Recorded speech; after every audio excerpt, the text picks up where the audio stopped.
Hi, my name's Robin Mullarkey. I'm a bass player here in North London, and I'm beaming to you from my dining room, complete with piano and a vintage bass amp.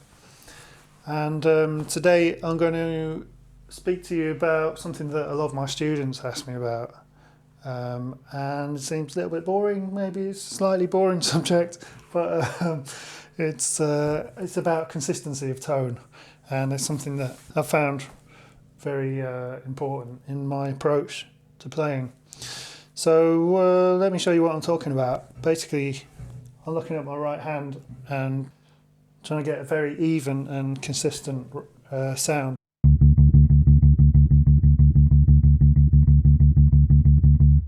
So I do that. So I use a number of techniques to do that. I try and keep my fingers very close together so they're not, getting different sounds on the string, and just try and keep the quality and the volume of the notes the same. I would say try and keep the velocity, to use a MIDI term, I guess, at a point just before where the string starts to do that thing of rattling the string against the frets.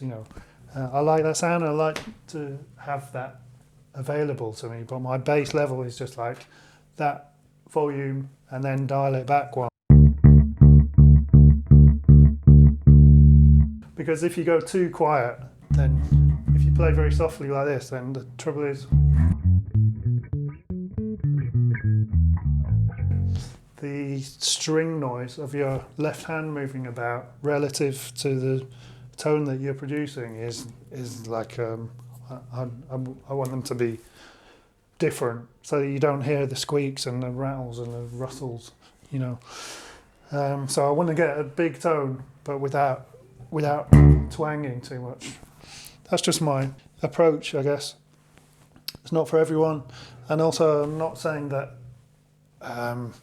there should be, obviously there should be dynamics in music. It's very important that you're able to play expressively and play really loud sounds and very delicate, quiet ones.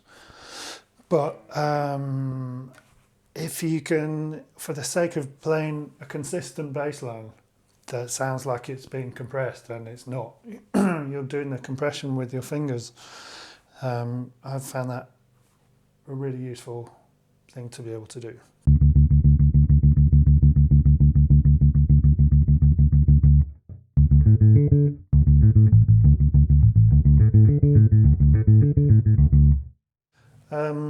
And just trying to imagine, if you could record yourself and you see the waveform, each of those lumps should look exactly the same.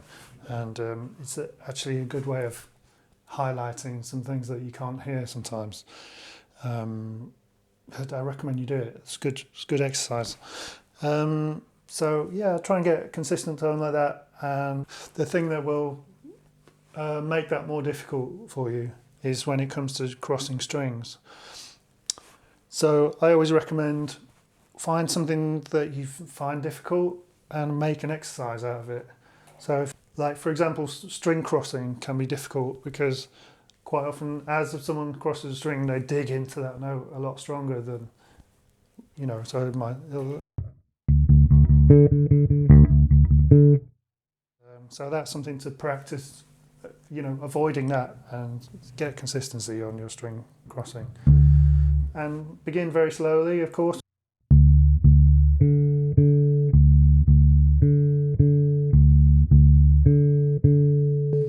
And eventually you can build it up to disco speed.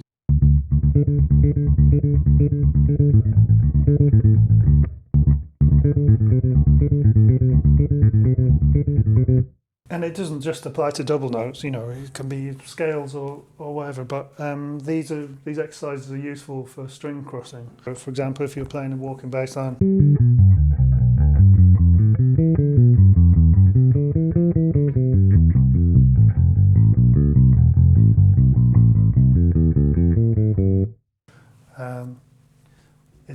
it's not going to make sense if some notes jump out quite often, I find. And the same with, rock lines.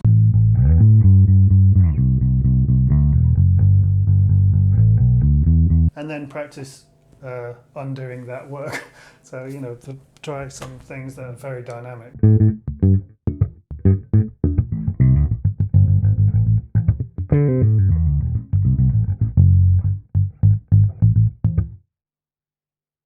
Hope that helps. See you around.